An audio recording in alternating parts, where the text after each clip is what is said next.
Hello everyone, welcome back.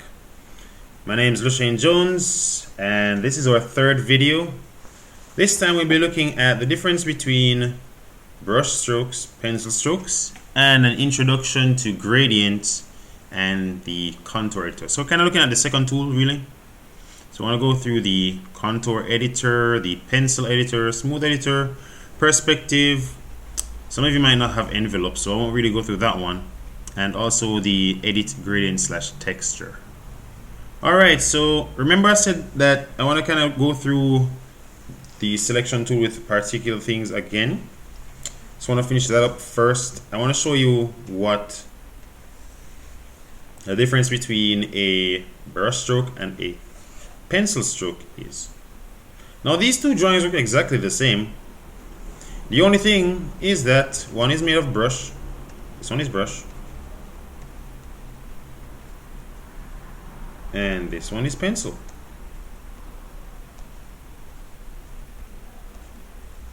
Alright, so what's the difference? Alright, let's go inside our brush tool and our tool properties. Alright, so the brush tool, as you might see some of these properties here, it gives you a maximum size in my case. In other cases, some of you will have some little circular symbols that one gives you a maximum size and a minimum size. That has to do with pressure sensitivity. Well, pressure sensitivity is important, especially if you're using a tablet or pen tablet combination or a Cintiq, because it kind of acts like paper, pencil. Because if I were to draw a line and press really lightly, my lines come out thin. But if I increase the pressure, there's greater thickness going on, and I can start lightening up again, and we get something like that, almost like a bobby pin, but not. So in Harmony 12 and I think 10 and up, this applies also with the pencil editor. The pencil tool. It also has a minimum and a maximum size. Now when you're selecting the brush tool or brush drawings, I've shown you all these already, like flatten or all these things, but it's a little different when it comes to a pencil drawing. So if I select pencil, you'll notice that over here looks a little differently. So we have a minimum and a maximum size of our endpoints. We have join. How do you want to join the points together, whether they're going to be round or miter or bevel, sharp or sharp curves. And the end can either be round or flat. I guess most people will work with round. So on the fly, when it comes to pencil drawings, and I'll just zoom in here, for example this circle, my maximum size, I can increase that on the fly. So now I can have a thicker drawing. So I guess that's one advantage of drawing with a pencil over drawing with a brush, because with a brush you can't exactly do that. And what's nice also in this case, it does have the option to give you some different textures for your drawings. Right, so chalk or charcoal, rough, flat, felt, all these nice things.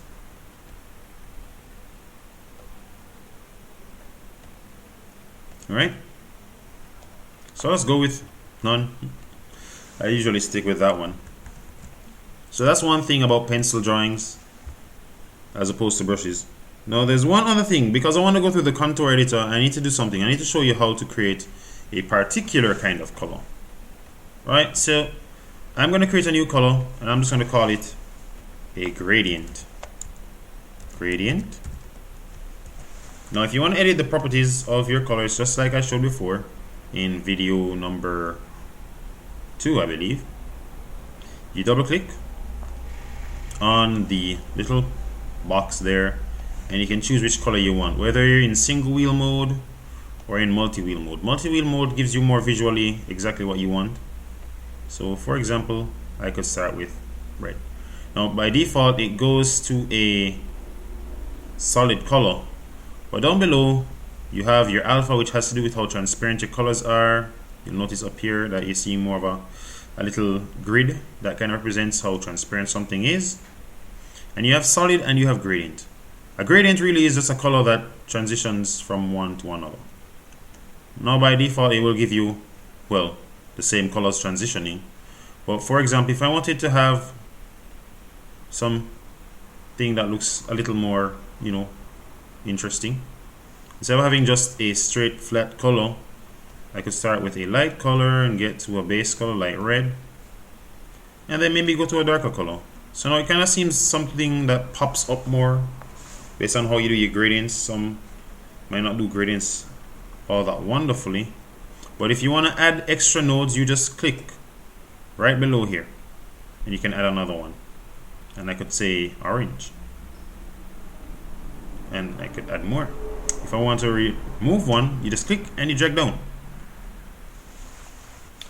And you have different types of gradients. You have linear, and right now you see it going straight across, and you also have radial, which goes rounded. So I'll just do a rounded one, this to this to this, and I'll just press I just press cancel because now my color is created, and I can take my paint bucket tool or paint tool, choose gradient, and I'll just fill in these. So we have two nice golden circles. Now when it comes to the contour editor, I'll start with the edit gradient texture first because I think I've introduced you to colors already. If you actually want to edit the positioning of your gradient, when you click on your gradient, and perhaps I'll just duplicate this and make this one into a, so let's right click and choose, copy, and I'll just right click and choose paste. Paste as in color, and I'll make this one linear. So I'll fill this one as a linear gradient.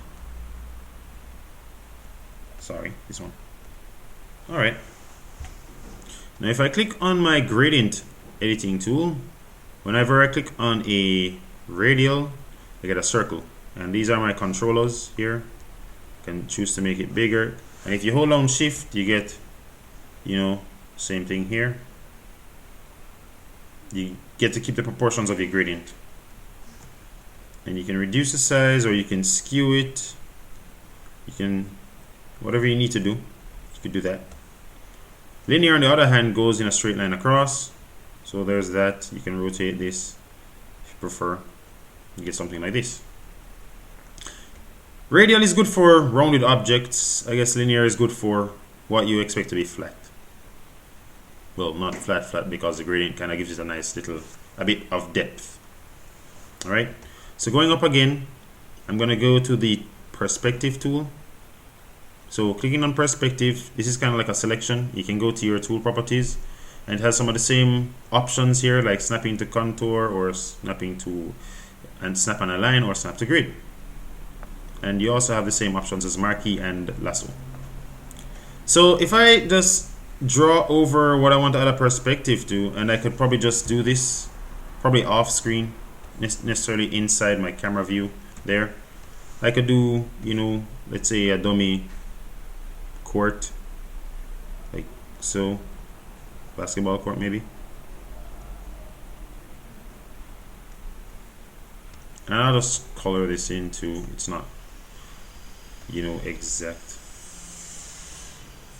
And I'll just color these colors. Well, technically it wouldn't be white, I guess. But let's go with that for now. If I go on my perspective tool and I'll just circle around what I want to add a perspective to, you see I have these 4 points just like the selection tool, and you don't get the option to rotate it because it's more about getting a perspective in. So I could just say, for example, I want this to seem closer to me. I could just make this wider and we get something like this. I could thin this out. We could skew it how we need to. I get something like this, which is somewhat odd. But you get this option here. You get the ability to do with all these. You can reduce the size if you need to, or so. Well, that's typically what the perspective tool is for. Apologize for the noise. The smooth editor is interesting because it kind of allows you to smooth out some of your strokes. It actually shows you all the points that make up your shape. And so what you pretty much do is you can go to your tool properties and you can see that you have a minimum and a maximum size right here. Minimum size. On previous versions, this is how you'll see your minimum size and your maximum size for your pencils and your brush. And this one has to do with how smooth you want the strength of your smoothing. And this is also seen just how you would on a pencil or a brush. So I'm just gonna draw on some areas, and it kind of smooths it out to non-existent because the strength of my smoothness is 20, and I guess my lines already have been smooth. I don't think they can get much smoother. But let's say, for example, you drew something that was somewhat crooked, and I'll say use the line tool and I'll drop my smoothing to 0, and I just draw something like this, right? I click on that and I get these crooked lines. If I go to my smooth editor, I come here and I can just, it's kind of like applying iodine on a cut, and it kind of tries to smooth it out. So I'll just zoom in a bit. Perhaps this gradient line isn't exactly the best choice, but let's go with black. And we have this, and we just smooth this out here, and I might just buff up how smooth I want this to be. Right, so let's go with this. And so our crookedness becomes straighter, as you see. Right here isn't exactly perfect, so we straighten that out, we straighten these out, and you notice that there's less points now.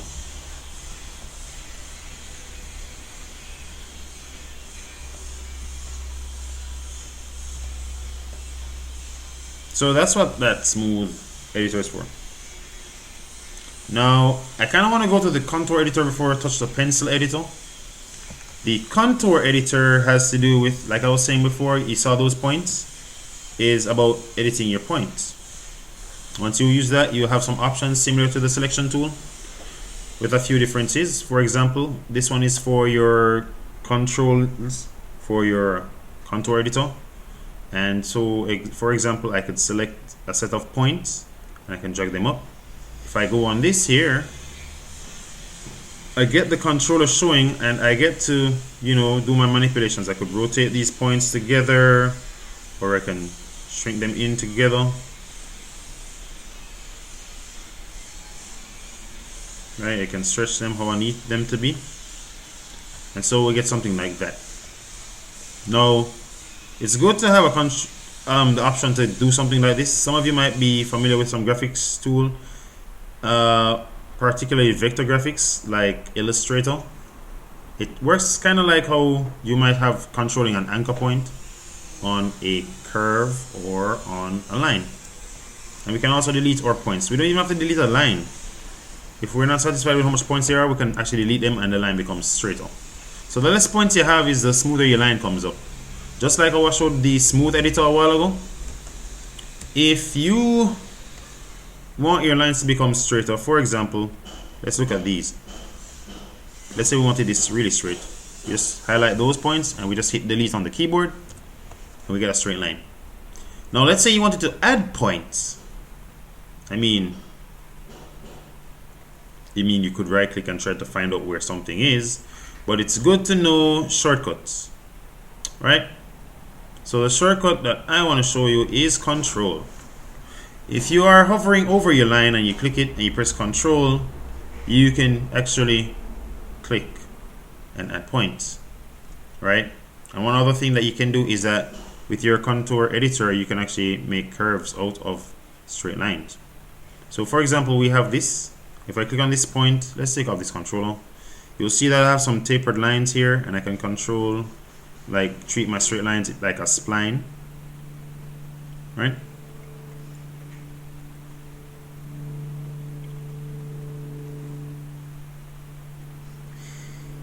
But if you want to drag this properly, another shortcut you can use is Shift, because sometimes when you're dragging this, it might actually drag a point up top here, like this. You only wanted to just drag that curve. If you want to actually just isolate on that one curve, You hold on shift on the keyboard while dragging. You get something like that, something like this. You could do something like this, etc. So we'll have something like this. When it comes to a brush stroke, however, zooming back out, and I could just draw with the brush.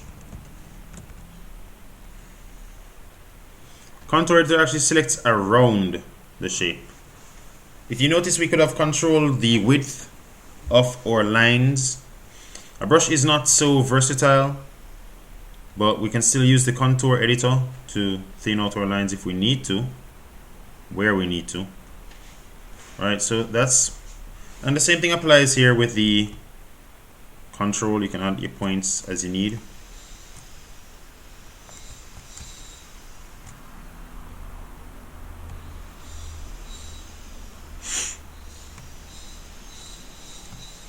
So I could say, hey, let's make a little weird looking dog with a bunch of points. And I could just say, okay, maybe a rat or a lizard. Or a cat. A really skinny cat.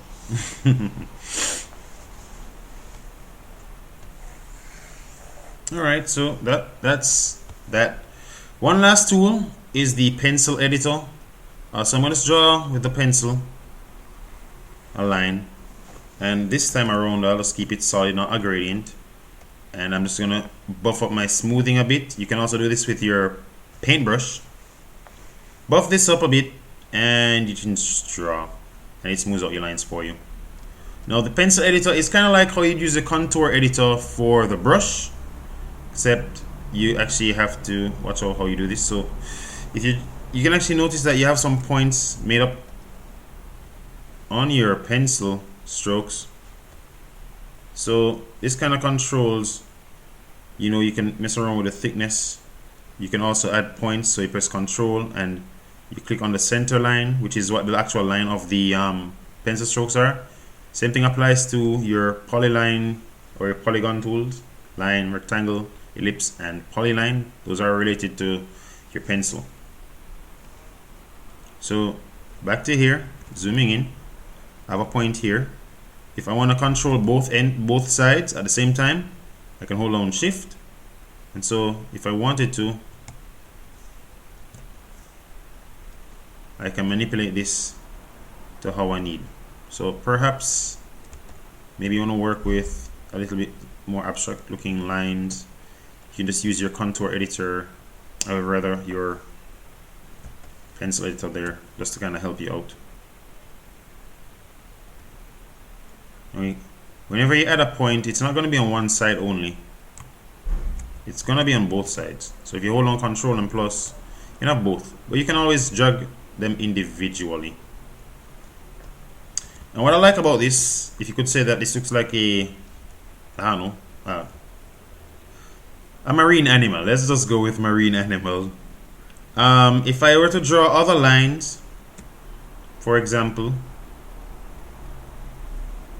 you actually have this option which is kind of cool that I tried some time ago. You can actually use your pencil editor,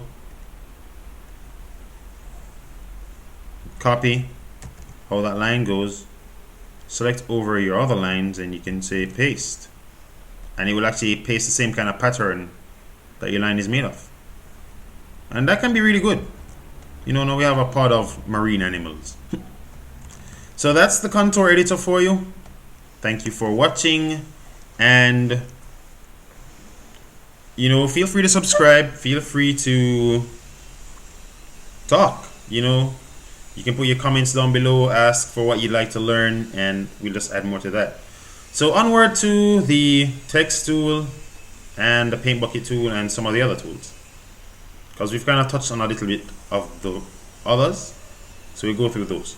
Alright, thanks for watching. Sorry the video took so long. Bye. God bless.